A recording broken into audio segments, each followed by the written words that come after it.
Grandmaster Praggnanandhaa comes to the game. He is taking on Vincent Keymer here in the lower bracket tournament. Pragg had a very intense tiebreak with Fabiano Caruana and he very nearly won it. But in the end, it was Fabi who went into the semi-finals and Pragg went into the lower bracket. But there is no respite here. He faces one of the best freestyle players in the world, Vincent Keymer. In a 2-game match of 30 minutes plus 30 seconds increment, there you see Vincent arrives in his well-known yellow jacket, puts on his headphones because there are audience who are sitting there in the live crowd there, so you don't want to be disturbed by any sound that's coming out there.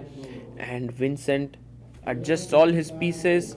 The first game between the two ended in a draw, and this is game number 2. Pragg opens the game with pawn to d4, and if you look at this position, the knights are in the center, the bishops on the side, and all the major pieces are on one side of the board. So how is Vincent Keymer going to respond to this move is a big question. Do you go symmetrical with d5? Do you play f5, a move which is kind of imbalances the position? He goes pawn to d5, and Vincent is one of those players who plays very well in the openings in freestyle chess. b3, b6 played, both players opening up their bishops, pawn to c4 by Praggnanandhaa and pawn to e6 by Vincent. Now one idea is to push the h pawn down the board, but Pragg plays in the center with pawn to e4, opening up the two bishops. You have to see how players actually sort of pace themselves and try to create something on the chessboard in freestyle chess. Pawn takes pawn, and now bishop takes pawn is taken here by Pragg. I think he should take it. Comes back, sits down, takes the pawn,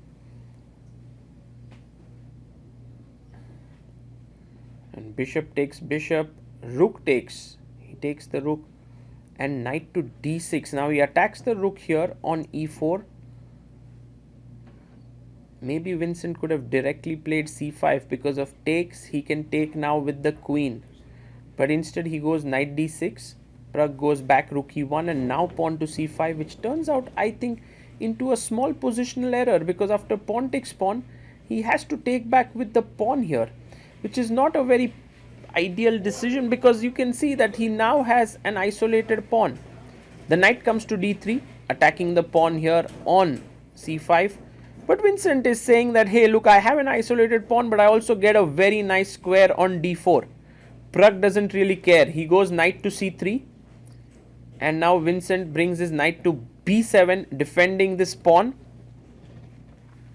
Both sides have enough possibilities here. Rook d1 played. The queen comes out to e7. They are actually getting ready to castle here. And Pragg goes queen e1, getting ready to go to short castle. So short castle by black. And Pragg also short castles with rook f1. And let's take stock of this position. I think black has enough activity to compensate for his isolated pawn. So definitely Pragg is not like hugely better. He goes knight d4, and now Pragg pushes his pawn to f4. A good move, gaining space. And now knight to c2, attacking the queen and the bishop on a1. He goes queen e2, now attacking the knight on c2, takes on a1, rook takes a1, taken here. And rook to d8 is played here by Vincent. I think Vincent is somehow managing to maintain the balance quite well. Pragg maybe has to bring his rook back into the center with rook a d1, and he does exactly that. He brings his rook into the game. Vincent brings his bishop to c7, a slightly weird move, but I guess he wants to come to a5 to get his bishop activated. But there is a small tactical possibility for Pragg. He plays it knight to d5, because if you take on d5, the queen is hanging on e7. And so queen comes up to d6. I guess you have to take on c7. And that's exactly what Pragg does. Now, as the pieces get traded, the dynamic possibilities keep reducing, which means the static elements of the position come to the fore, mainly the isolated pawn on c5. Pragg plays his queen to e5, offering a trade of queens. And I believe Vincent could take it, but if he takes it, then knight takes e5, the knight is looking at the c6 square. You can also go queen a5. He plays rook d6, a very interesting decision here by Vincent. Knight to f2, wanting to play knight e4, and he goes rook d8. Wow, can we go knight e4 now? What's the plan? He takes on d6, because if knight e4, then f6 is a very strong move, which Vincent had thought of. So rook takes d6, and here now taking with the queen or rook is again a question. And Vincent takes his time, takes back, rook takes on d6. And Pragg goes knight to e4. One way to continue is to go f6 here, but Vincent tries to play it a bit more positionally with rook to d7. And Pragg chops off the queen, rook takes. And for any player now, the natural move is rook d1, taking the open file. But Praggnanandhaa shows deep understanding of the position and plays f5, because if you take rook f5, you have more pressure this way. And if you play e5, there is f6. So he goes rook c6, and now rook d1. And the point is very cute. If you take on f5, I have knight c5. If you take with the knight, there's a mate. If you take with the rook, rook d7, forcing the knight to move, and rook d8 mate. So an absolutely incredible calculation there by Pragg. And now king f8 played by Vincent, who actually assesses this very accurately, this knight c5 line. But now Pragg enters in with his rook, rook d7. This time Vincent takes, and knight comes back to c3. So now the knight is hanging, the other knight is coming to d5, knight d6. Pragg says, thank you so much, Vincent, for the pawn on a7. g6 played, Vincent down to 47 seconds. Pragg has 5 minutes 37 seconds. The pawn goes to a4, and Vincent jumps in with knight to e4. Now should you take the knight? I guess not, because then it gives black very good passer. So instead he jumps in with knight b5. Knight goes to d2, attacking the pawn on b3. And Pragg now pushes his pawn to a5. The knight chops off the pawn on b3. But Pragg is simply pushing ahead. He wants to give a check, a7. He's winning here. King goes to g7. Now again, the only move to continue winning is rook a8. And a7, rook b8, and queen is the idea. But Vincent very quickly offers a trade of knights. And now you could go a7, but Pragg goes a7. So if you take now, these are two very strong pawns. So I believe rook a6 is the correct move here to put the rook behind the pawn. He plays it. And if you play now rook b8, then I have knight takes. And if you queen, I can simply take, and it's a equal position here. But Pragg takes on d4, pawn takes d4, and he gives black the passer, but he has his own passer now. He pushes c5. Rook goes to a2, threatening d3, d2, d1. Is that a huge threat? Well, Pragg says not really. I'm coming in with my king. Once my king stops the pawn, then my pawn is just queening. King e1, fantastic. And black king is not in time. King f6, c6, king e6, c7, king d7, queen. So not in time. He goes f4, but I don't see what's the point here. Pragg can simply start pushing here. c6. Maybe he's calculating c6, rook g2, c7. Yeah, it's just white pawns are just too quick. And Pragg, you can see when he's winning, he's just so calm, cool, composed. He goes c6.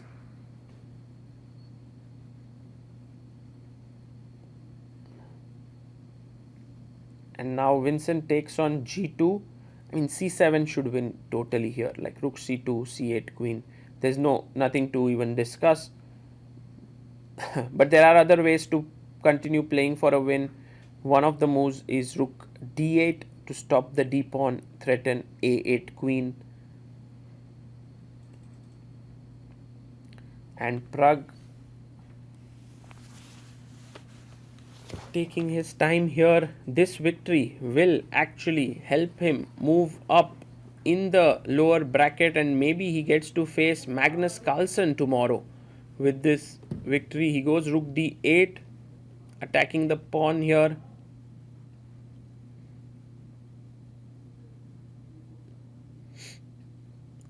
And I guess Vincent can already resign the game. There's nothing much to do. White is making a queen. You can try to stop the queen from happening by going rook a2, but I'll just make it and win your rook and then push the c pawn. He gives a check on g1, and for Pragg, king f2 is winning, king d2 is winning, and Pragg just plays king to f2, and I guess it's time to resign. Yes, Vincent resigns. Praggnanandhaa scores a very important win here, and this just goes to show that Pragg is in tremendous form. Yes, he lost that match with Fabi, but it was in the Armageddon.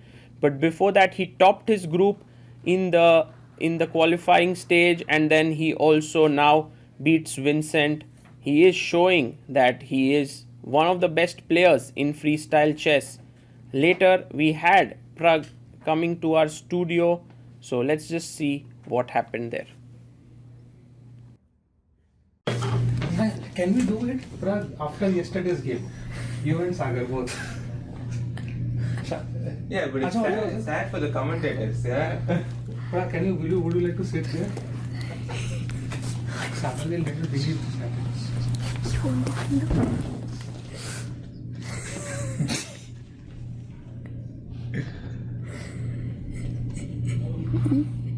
Are you watching Vaishali's games at World Cup? Yeah, I'm watching. Like every time I get up, I'm opening leeches. Like the first thing I'm doing is opening leeches. Yeah. They're playing early morning for us, so Yeah. And now she's going to play in the quarterfinals, right? yeah. No, today I was thinking, like it was not stressful to play the match yesterday. To watch her game today was more stressful. more stressful. Especially the final blitz game. Yeah. Oh, you watched it live? When it was Yeah, I happening? was watching it. Oh, wow. So 10 hours of, tie break for him yesterday, and then more stressful is to watch the tie breaks of Vaishali. So it was a whole tie break day for Yeah, I Pragg. think it's like when you're rooting for someone, it's more stressful Yeah. than actually playing. Correct. Yeah, that is true. It's very interesting, no? Both siblings had a tie break in the same day. Same day. In a way, that way we can call you a tie break expert. I think in the recent times, the amount of tie breaks Pragg is playing, I don't see anybody playing. Yeah, those that's many. true. I think that's not good. No. Today you've had a great 2 games. First I thought f5 is good, but then I realized maybe rook c6 is maybe fine, but then I found this nice tactic. rook Yeah, c1. no, knight c5. Oh, And then wow. This I don't know. That's actually computer says very it's- impressive. Computer says it's still Oh. holding, but I think it'll. Yeah, practically Wow. Thought looks it's winning. completely gone, yeah. This is cool, yeah. Wow, knight c5, this is crazy, Amruta. Very cool tactic. Yeah, I was also like proud to find this. I didn't believe at first, but then like I was trying to find and then, okay. Yeah, it's kind of a little unusual, not like... Yeah, it's not the usual tactic. And how long did you take to No, I find it? spotted it when I played f5. Ah, you did, yeah? Yeah, I spent like 203 minutes or something. Uh-huh. Because this was the only thing that was bothering me. Other lines I was happy with. Mhm. Because if you allow fe, then okay, it's a better version That's for white. yeah. And then, yeah, this I was not sure. Maybe there is some way for him to hold. But practically it's just not easy. Yeah. And Oh, I but think I this is calculated earlier. clear, no? Or you, in the game, like, were you thinking that there are chances for black to hold this, or how is it? With this time, I didn't think it was possible. I thought I had to be careful, but should be fine. Maybe knight e4. But then yeah, knight d5 I can go. And now you're G5, threatening. no, wait, G5, A4, knight f6, knight e7, G6, A4, knight f6. I could get it from the other. Yeah, this position also I was not sure. Even the rook endgame would be winning for you. I was not 100% sure. Ah. But yeah, maybe it should be. Yeah. Should be, yeah. But okay, then I calculated this line with, it's like the forcing line where... You saw all of this before? Yeah, I had to when playing A4 because this is like extremely Very forced forced, and Oh. I had to make 94. sure. Yeah, I had to make sure that this wins. And there was still some tricks for him, but I think it's just Yeah, King F1 also, like, yeah, King F1 very was important. Yeah. And yeah, this thing I don't trust. Yeah, this Queen C3. Oh, Queen C3 is nice. You only allow King G8 and then you take. Ah. But okay, it's, King F1 is simple today. Yeah, King F1 and this was just completely winning. Yeah, I was thinking if King F6, does C6 win? Yeah, but it is difficult, yeah. No, I thought King D1 is the easiest way because here rookie to rookie, so. Okay, adjustments. Rook e2.